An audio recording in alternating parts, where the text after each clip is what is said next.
ಒಣಗಿದ ಕಬ್ಬಿಗೆ ನೀರು ಬಿಡದೆ ತಮಿಳುನಾಡಿಗೆ ನೀರು ಬಿಡುತ್ತಿರುವ ರಾಜ್ಯ ಸರ್ಕಾರಕ್ಕೆ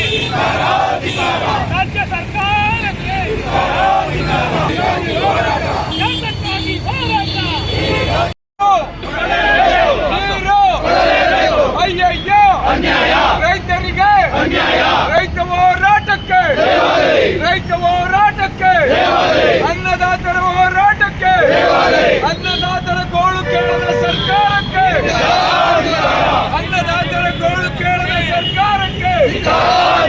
ಅಯ್ಯಯ್ಯೋ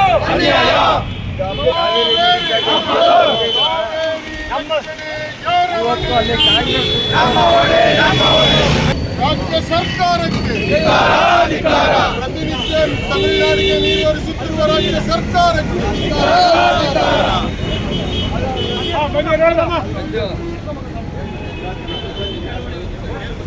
ಕರ್ನಾಟಕ ರಾಜ್ಯ ರೈತ ಸಂಘಕ್ಕೆ ರೈತ ಹೋರಾಟಕ್ಕೆ ಕಾನೂನಂತೆ ಕಾನೂನು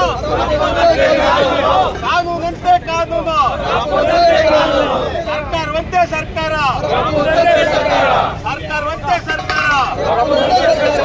ಗುಂಡಿಗೆ ನಾವು ನಾಟಿಗೆ ನಾವು ನಾಟಿ ಏನೇ ಬರಲಿ ಮಂಡ್ಯ ಜಿಲ್ಲೆಯ ಶಾಸಕರಿಗೆ ನೀರು ಬಿಡಲ್ಲ ಅಂತ ಹೇಳಿ ನೀರು ಬಿಡುತ್ತಿರುವ ಮಂಡ್ಯ ಜಿಲ್ಲೆ ಶಾಸಕನಿಗೆ ನೀರು ಬಿಡುವುದಿಲ್ಲವೆಂದು ಹೇಳಿ ನೀರು ಬಿಡಿಸುತ್ತಿರುವ ಕಾಂಗ್ರೆಸ್ ಸರ್ಕಾರಕ್ಕೆ ಅಯ್ಯಯ್ಯೋ ಸರ್ಕಾರಕ್ಕೆ ಬಿಡುತ್ತಿರುವ ರಾಜ್ಯ ಸರ್ಕಾರಕ್ಕೆ ಬೇಟಿ ಅನುಸರಿಸುತ್ತಿರುವ ರಾಜ್ಯ ಸರ್ಕಾರಕ್ಕೆ ಒಣಗಿದ ಕಬ್ಬುಗಳಿಗೆ ನೀರು ಬಿಡದ ರಾಜ್ಯ ಸರ್ಕಾರಕ್ಕೆ ತಮಿಳುನಾಡಿಗೆ 12,000 ಕ್ಯೂಸೆಕ್ ನೀರು ಬಿಡಬೇಕೆಂದು ಹೆಚ್ಚುವರಿ ನೀರು ಬಿಡುತ್ತಿರುವ ರಾಜ್ಯ ಸರ್ಕಾರಕ್ಕೆ ಕನ್ನಡ ಸೇನೆ ಹೋರಾಟಕ್ಕೆ ರೈತ ಪರ ಹೋರಾಟಕ್ಕೆ ಜನಪರ ಹೋರಾಟಕ್ಕೆ ಬೇಕೇ ಬೇಕು ರೈತರಿಗೆ ಗಂಜಿ ಭಾಗ್ಯ ಕೊಟ್ಟ ರಾಜ್ಯ ಸರ್ಕಾರಕ್ಕೆ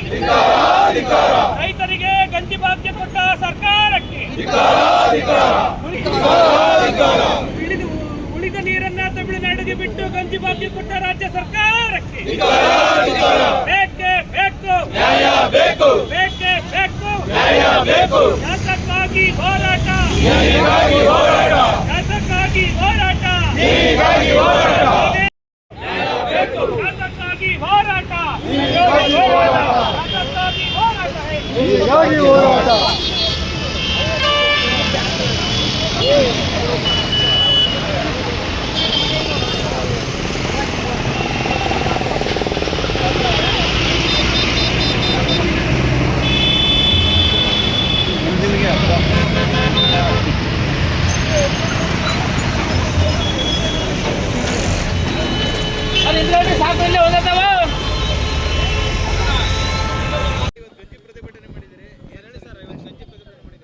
ರಾಜ್ಯದ ಮುಖ್ಯಮಂತ್ರಿಗಳು ನೀರಾವರಿ ಸಚಿವರು ಗಂಟೆಗೊಂದು ಆದೇಶವನ್ನು ಮಾಡ್ತಿದ್ದಾರೆ.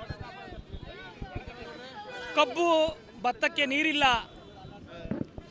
ಉಪ ಉತ್ಪಾದನೆಗಳಿಗೆ ಮಾತ್ರ ನೀರು ಅಂತಿದ್ದಾರೆ. ಮಂಡ್ಯ ಜಿಲ್ಲೆಯ ಕೃಷಿಕರು ಭತ್ತ ರಾಗಿಯನ್ನು ಪ್ರಧಾನವಾಗಿ ಬೆಳೆಯುವಂಥ ರೈತರು ನಮ್ಮ ಮಂಡ್ಯದಲ್ಲಿರುವಂಥ ಜನ. ತಮಿಳುನಾಡಿಗೆ 12,000 ಕ್ಯೂಸೆಕ್ ಕೊಡಬೇಕು ಅಂತ ಆದೇಶ ಇದೆ.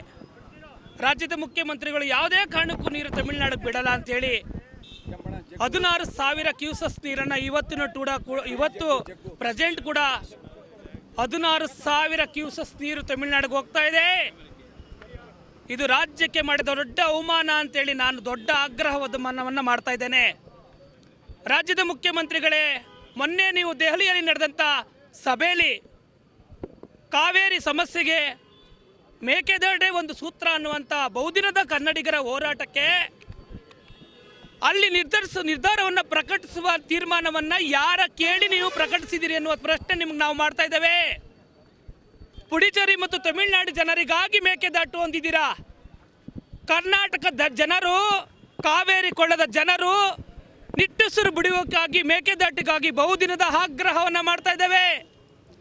ಆ ಜನರ ಮತಕ್ಕಾಗಿ ನೀವು ನಮ್ಮ ನೀರು ನಮ್ಮ ಹಕ್ಕಿಗಾಗಿ ಪಾದಯಾತ್ರೆ ಮಾಡಿ ಅಲ್ಲಿ ನೀವು ಗೃಹ ಸಚಿವರ ಮುಂದೆ, ಅಮಿತ್ ಶಾ ಅವ್ರ ಮುಂದೆ ನಮ್ಗೆ 5 TMC ನೀರು ಮಾತ್ರ ಸಾಕು, ಉಳಿದೆಲ್ಲ ನೀರು ನಿಮಗೆ ಅಂತೇಳಿ ಹೇಳಿದಿರಲ್ಲ.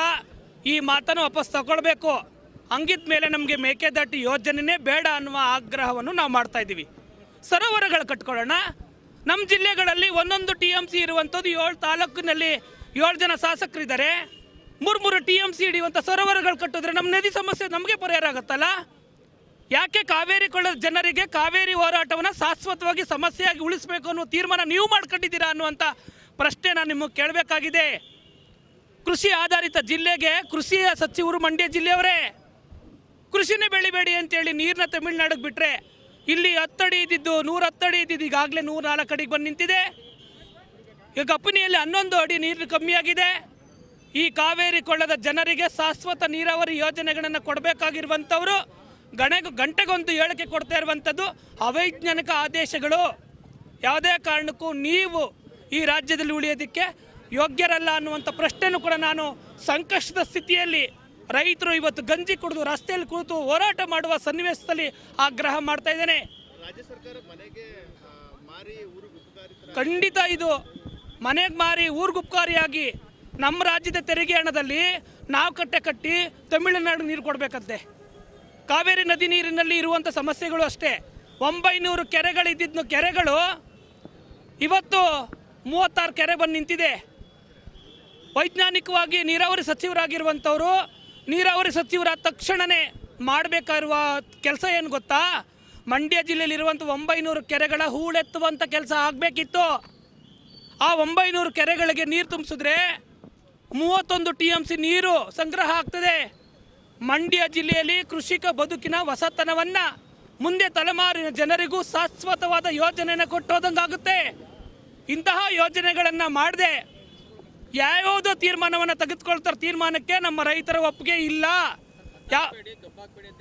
ಖಂಡಿತ ನಾವು ಅದನ್ನೇ ಆಗ್ರಹ ಮಾಡ್ತಾ ಇರುವಂಥದ್ದು. ಕಬ್ಬು ಬೆಳೆಗೆ ನೀವ್ಯಾರು ಸ್ವಾಮಿ? ವರುಣನ ಕೃಪೆ ಇದ್ದರೆ ಮಾತ್ರ ಕಬ್ಬು ಬೆಳಿಬೇಕು ಅನ್ನುವಂಥದ್ದ? ಸಂಗ್ರಹ ನೀರು ಯಾರಿಗೆ, ಯಾರ ಪಾಲಕ್ಕಾಗಿ? ನನ್ನ ಮನೇಲಿ ನಾನು ಉಣ್ಣೋದಕ್ಕೆ ಇನ್ನೊಬ್ಬನ ದೊಣ್ಣೆ ನಾಯಕನ ಅಪ್ಪಣೆ ಆಗಬೇಕು.